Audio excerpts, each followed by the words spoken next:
What you're referencing is the Borrow Defense to Repayment Loan Discharge Program, which is a free program that is available through the Student Aid website. So basically, if you go to studentaid.gov, go to Loan Forgiveness, and that is where you'll see Borrow Defense. That is where you'll click to see all the information that's connected to the program. What this program basically is what it allows you to do as a federal student loan borrower, because you have to have federal student loans with a balance, an outstanding balance. So if it's a federal student loan that you've already paid off, then this program will not be applicable to you. You have to have an outstanding balance because there has to be something to discharge if the application is approved. So with this free program, once you go and read over the instructions is extremely important. It tells you everything that you need to know about the application and what things you need to provide in order to make that application as materially complete as possible.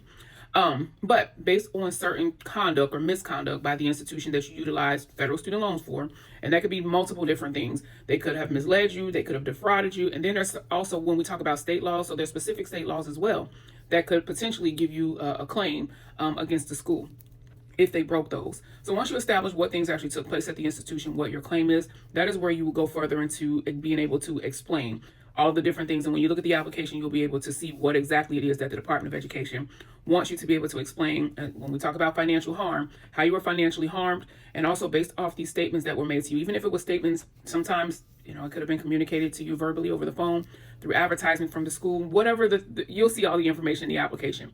But based on those communications, the things that were told to you during enrollment, even while you were still enrolled, but based off information or misinformation, information that you weren't provided at all, based on these things, this conduct or this misconduct, these are the reasons why you borrow federal student loans. And had it not been for that, you would have not enrolled in that program or took on federal student loans. So those are things, like I said, once you start to establish that, then you'll see if the Borrow Defense Program is something for you, because we're submitting these statements under penalty of perjury, so we don't want to submit any false statements. Also, with the video that you are responding under is talking about the Sweet versus McMahon settlement. That settlement is closed, so you would not be able to apply to become a member in that settlement. I got a call in the midst of making this video, but you will not be able to apply to become a member in that settlement because that settlement is already closed. And one important thing about that settlement is that the borrowers that are a part of that settlement, their loans were not discharged based off the misconduct of the schools that they borrow federal student loans for.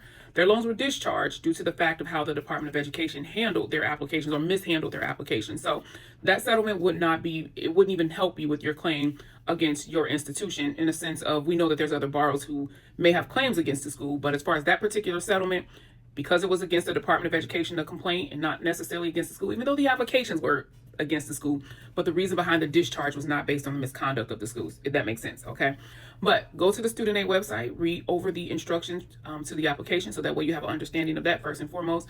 And remember, this is not an overnight process with this program. And even in the application, it states that it can take years before the Department of Education reviews your application. So that's one important thing to note. But good luck with everything, and I hope that helps.